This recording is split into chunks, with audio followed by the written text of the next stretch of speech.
देखिए, ये है छोटे छोटे चमकदार रंग बिरंगी शीशे के टुकड़े, जिसे एनामेल कहा जाता है। धोने के बाद इन रंग बिरंगी टुकड़ों में से हरे टुकड़ों को एक पत्थर की चक्की में डालकर महीन बारीक पीसा जाता है। बारीक एनामेल चूर्ण को एक सफेद कटोरी में रख दिया जाता है। पुनः अब नीले टुकड़ों को चुनकर पत्थर की चक्की में पीसा जाता है।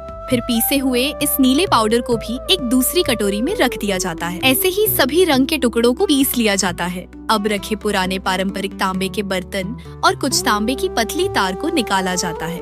दूसरी ओर उबलते हुए ब्लैटिला स्ट्रिएटा पाउडर को लिया जाता है, क्योंकि इसमें चिपकाने वाले गुण होते हैं, जो ताप में पकाने के बाद तांबे के तारों को तांबे के आधार पर बिना कोई निशान छोड़े चिपका सकते हैं। अब तांबे के बारीक तारों को चिमटी की मदद से मोड़कर फूलों और पत्तियों की आकृति बनाई जाती है और उन्हें तांबे के बर्तन पर चिपकाया जाता है। यह कार्य बहुत धैर्य के साथ किया जाता है। बर्तन के ढक्कन और पूरी सतह पर खूबसूरत डिजाइन तैयार कर लिया जाता है। देखिए कितनी प्यारी डिजाइन बनकर तैयार है।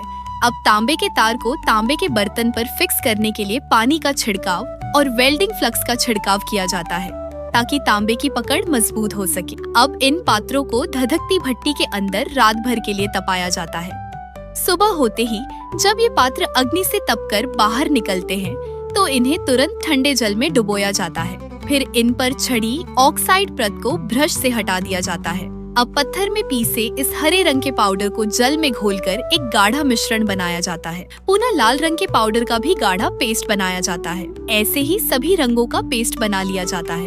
अब देखिए, एक सूक्ष्म औजार की सहायता से इन रंगों को तारों के बीच बनी उन छोटी छोटी खाली जगहों में भरा जाता है। यह काम बहुत ही धीरज और एकाग्रता के साथ किया जाता है। देखिए, इस एनामेल पेस्ट का उपयोग आभूषणों और सजावटी क्राफ्ट में खूब किया जाता है, क्योंकि यह बहुत टिकाऊ होता है और लंबे समय तक अपनी खूबसूरती को बरकरार रखता है।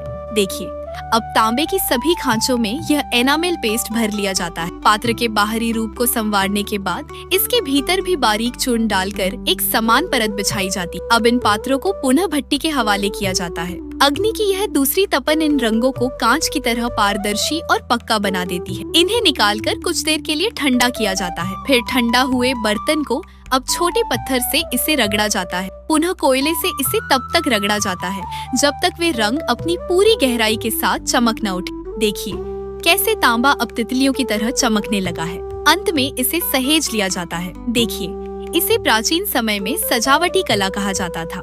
यदि वीडियो पसंद आई हो तो सब्सक्राइब करें।